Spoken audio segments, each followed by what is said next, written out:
Let me trot out one of my recent favorites, which I devised to jangle the nerves of neuroscientists who've been going around saying that neuroscience shows that we don't have free will.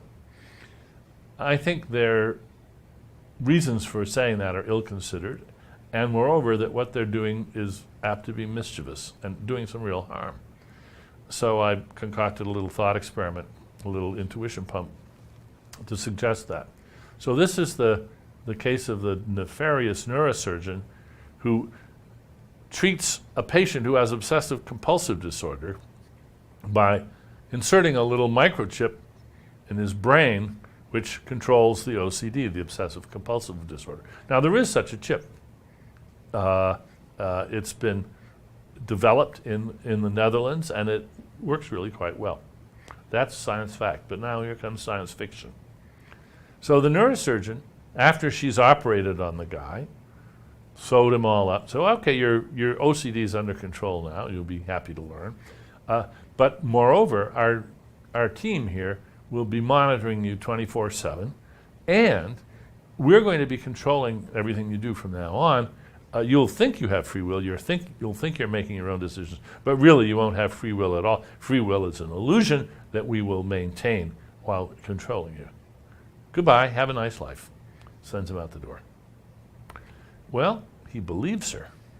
She had a shiny lab and, lots of degrees and diplomas and all that.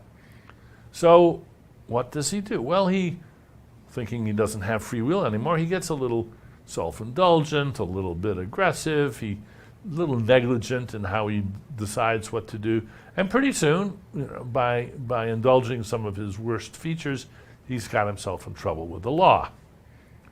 And he's arrested and he's put on trial. And at the trial, he says, "But Your Honor, I don't have free will. I'm under the control of the team at the neurosurgery clinic." I say, "What's this?" And they call the neurosurgeon to the stand. They said, "Did you tell this man that you were controlling his every move? He didn't have free will?" She says, "Yeah, I did, yeah. But I was just messing with his head. That was just a joke. I didn't think he'd believe me."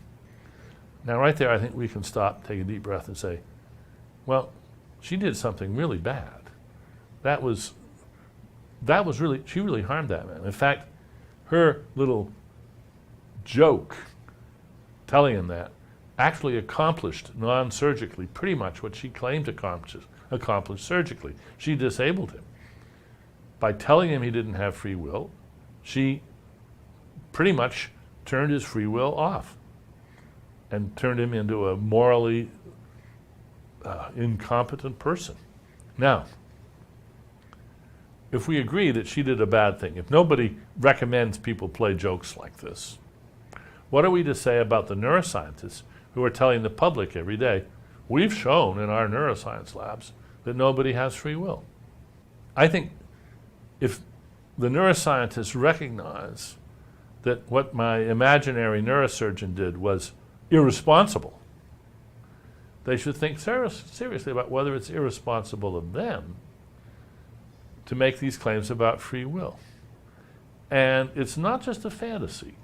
Vos and Schooler, in an important paper which has been replicated in several different ways, set up an experiment really to test this with college students who were given two texts to read. One was a text, they were both from Francis Crick's book, The Astonishing Hypothesis, and one was not about free will, and the other was about free will, and basically it said, free will is an illusion. All your decisions are actually determined by causes that neuroscience is investigating. You don't have free will, that's just an illusion. All right, so we have two groups, the group that read that passage and the group that read another passage from that book of the same length. After they've read the passage, they are given a puzzle to solve where they can earn some money by solving it. And the experimenters cleverly made the puzzle slightly defective, so there was a way of cheating on the puzzle that was, inadvertently revealed to the subjects. And guess what? The subjects who'd read the passage where Crick says free will is an illusion cheated at a much higher rate than the other ones. In other words, just reading that passage did have the effect of making them less concerned about the implications of their actions, and just they became, as it were, negligent or worse in their own decision making. I think that's an important and sobering thought.